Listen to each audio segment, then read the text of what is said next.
الحمد لله نحمده ونستعينه ونستغفره ونعوذ بالله من شرور أنفسنا ومن سيئات أعمالنا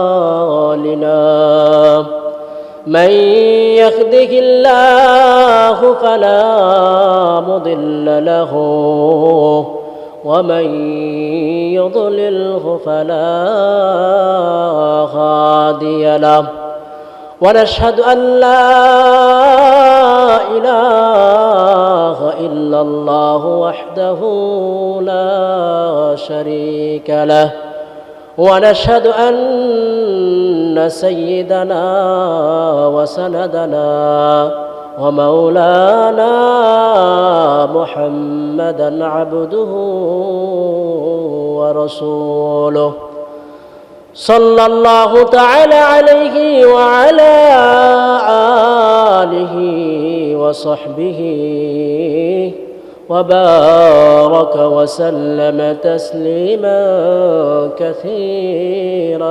كثيرا أما بعد فأعوذ بالله من الشيطان الرجيم بسم الله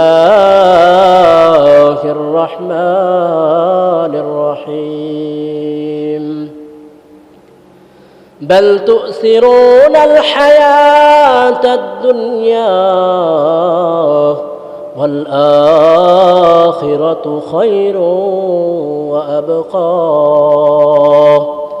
إن هذا لفي الصحف الأولى صحف إبراهيم وموسى عن عبد الله بن عباس رضي الله تعالى عنه قال فرض رسول الله صلى الله عليه وسلم صدقة الفطر طهرة للصيام من اللغو والرفث وطعمة للمساكين أو كما قال رسول الله صلى الله عليه وسلم صدق الله مولانا العظيم وصدق رسوله النبي الكريم ونحن على ذلك من الشاهدين والشاكرين والحمد لله رب العالمين সম্মানিত উপস্থিতি আমাদের অনেকের অন্তরের মধ্যে একটা প্রশ্ন উদিত হয় সেই প্রশ্নটি হলো যে হুজুর আমরা সদকাতুল ফিতির কেন আদায় করব সদকাতুল ফিতির আদায় করলে আমাদের কী লাভ মোহতারাম হাজিরিন প্রিয় উপস্থিতি আমরা যে কাজই করি না কেন আমাদের হাজার চেষ্টা সত্ত্বেও সেই কাজের মধ্যে কিছু ত্রুটি কিছু বিচ্যুতি অবশ্যই হয় সেটাই স্বাভাবিক সেই ত্রুটি বিচ্যুতি হওয়াটা এটা স্বাভাবিক ঠিক তদ্রূপ আমরা যে রমজানুল মুবারকের রোজাগুলো রাখতেছি সেই রমজানের রোজার মধ্যেও আমাদের পক্ষ থেকে অনেক ত্রুটি বিচ্যুতি সংঘটিত হয়েছে অনেক ত্রুটি বিচ্যুতি সংঘটিত হয় আমরা রোজা রেখে অনেক সময় আমাদের জবান থেকে অনেক বেহুদা কথাবার্তা অনেক অশালীন কথাবার্তা আমাদের জবান থেকে বের হয় তাই আমাদেরকে আল্লাহর হাবিব সাল্লাল্লাহু আলাইহি ওয়াসাল্লাম আমাদের রোজাকে অহেতুক এবং অনর্থক কথাবার্তা থেকে বেহুদা কথাবার্তা থেকে অহেতুক কথাবার্তা থেকে আমাদের রোজাকে পবিত্র করার জন্য প্রিয় হাবিব রাসূলুল্লাহ সাল্লাল্লাহু আলাইহি ওয়াসাল্লাম আমাদের উপর সাদকাতুল ফিতরকে ওয়াজিব করেছেন। হযরতে আব্দুল্লাহ ইবনে আব্বাস রাদিয়াল্লাহু তাআলা আনহু থেকে বর্ণিত, হযরতে আব্দুল্লাহ ইবনে আব্বাস রাদিয়াল্লাহু তাআলা আনহু বর্ণনা করেন, তিনি বলেন, ফারাদা রাসূলুল্লাহি সাল্লাল্লাহু আলাইহি ওয়াসাল্লাম সাদকাতুল ফিতরি, আল্লাহর হাবিব রাসূলুল্লাহ সাল্লাল্লাহু আলাইহি ওয়াসাল্লাম আমাদের উপর সাদকাতুল ফিতরটাকে ওয়াজিব করেছেন। তুহরাতাল লিসিয়ামি মিনাল লাগবি ওয়ার রাফাসি, আমাদের রোজাকে তুহরাতাল লিসিয়ামি মিনাল লাগবি ওয়ার রাফাসি, রোজাকে অনর্থক কথাবার্তা এবং অশালীন কাজকর্ম থেকে রোজাকে পবিত্র করার জন্য আল্লাহর হাবিব সাল্লাল্লাহু আলাইহি ওয়াসাল্লাম আমাদের উপর সাদকাতুল ফিতরকে ওয়াজিব করেছেন। আরেকটা হলো ওয়া তু'মাতাল লিল মাসাকিন,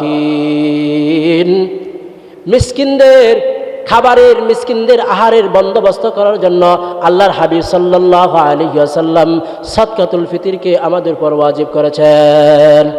মুহতারাম হাজিরিন, সামনে যে ঈদ আসতেছে, সামনে যে ঈদ আসতেছে, সে ঈদ শুধু ধনীদের জন্য খুশির দিন নয়, শুধু বিত্তশালীদের জন্য খুশির দিন নয়, কোটিপতিদের জন্য খুশির দিন নয়। এই ঈদটা যেমন প্রভাবশালীদের জন্য খুশির দিন, ঠিক তদ্রূপ এই ঈদটা সমাজের অসহায় অনাথ এতিমদের জন্য খুশির দিন। তাই প্রিয় হাবিব সাল্লাল্লাহু আলাইহি ওয়াসাল্লাম দয়ার সাগর রাহমাতুল লিল আলামিন সরওয়ারে কায়নাত আল্লাহর হাবিব মুহাম্মদ রাসূলুল্লাহ সাল্লাল্লাহু আলাইহি ওয়াসাল্লাম সর্বপ্রথম সমাজের অনাথ অসহায় মানুষদের ঈদের ব্যবস্থা আগে করেছেন। তাই তো আল্লাহর হাবিব সাল্লাল্লাহু আলাইহি ওয়াসাল্লাম উম্মতদেরকে সম্বোধন করে বলেছেন, ওগো আমার উম্মতের দল, তোমরা ঈদগাহে যাওয়ার আগে তোমরা তোমাদের সাদকাতুল ফিতরকে আদায় করে যাও। মুহতারাম হাজিরিন, সাদকাতুল ফিতরের কিছু বিধিবিধান রয়েছে, কিছু মাসআলা মাসাইল রয়েছে। এক নাম্বার হলো সাদকাতুল ফিতর, এক নাম্বার জানার বিষয় হলো সাদকাতুল ফিতর কার উপর ওয়াজিব হবে, কার পক্ষ থেকে আদায় করা হবে। দুই নাম্বার হলো সাদকাতুল ফিতর কতটুকু পরিমাণ আদায় করতে হবে। তিন নাম্বার হলো সাদকাতুল ফিতর কে গ্রহণ করতে পারবে। মুহতারাম হাজিরিন, এক নাম্বার হলো সাদকাতুল ফিতর কখন ওয়াজিব হয় এবং কার উপর ওয়াজিব হয়। সাদকাতুল ফিতর মূলত ঈদুল ফিতরের দিন সুবে সাদেকের সময়, ঈদুল ফিতরের দিন সুবে সাদেকের সময় যার নিকট যাকাত ওয়াজিব হওয়া পরিমাণ অর্থ সম্পদ থাকে, ওই ব্যক্তির উপরেও ওই সাদকাতুল ফিতর ওয়াজিব হয়। কি বললাম? ঈদুল ফিতরের দিন যে ব্যক্তির নিকট যাকাত ওয়াজিব হওয়া সমপরিমাণ অর্থ সম্পদ থাকবে, সেই ব্যক্তির উপরেই সাদকাতুল ফিতর ওয়াজিব হবে।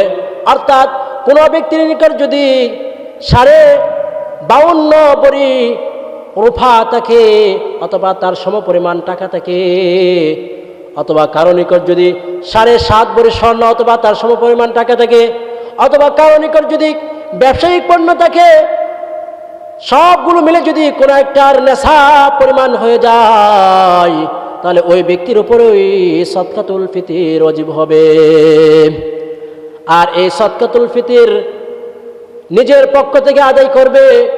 যদি পিতা হয় তাহলে সে নিজের পক্ষ থেকে এবং নিজের নাবালক সন্তানের পক্ষ থেকে আদায় করা ওয়াজিব সাদকাতুল ফিতরটা নিজের পক্ষ থেকে। আর যদি তিনি পিতা হন তাহলে তিনি নিজে এবং নিজের নাবালক সন্তানের পক্ষ থেকে আদায় করা ওয়াজিব। আর যদি সাবালক সন্তানাদি থাকে এবং স্ত্রী থাকে, মাতা পিতা থাকে, তাদের পক্ষ থেকে সাদকাতুল ফিতর আদায় করা ওয়াজিব নয়, বরং তারা যদি প্রভাবশালী হয়, তারা যদি নেশা পরিমাণ সম্পদের মালিক হয়, তাহলে তারা তাদের নিজেদের পক্ষ থেকে আদায় করবে।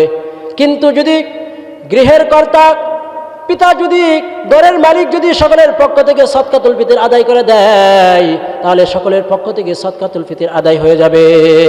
2 নম্বর বিষয় ছিল সাদকাতুল ফিতর কতটুকু পরিমাণ আদায় করতে হবে। সাদকাতুল ফিতর আদায়ের সর্বনিম্ন পরিমাণ হলো 1 কেজি 650 গ্রাম বা 1 কেজি 662 গ্রাম গম বা আটা বা এর সমপরিমাণ মূল্য। 3 নম্বর হলো এই সাদকাতুল ফিতর কে গ্রহণ করতে পারবে?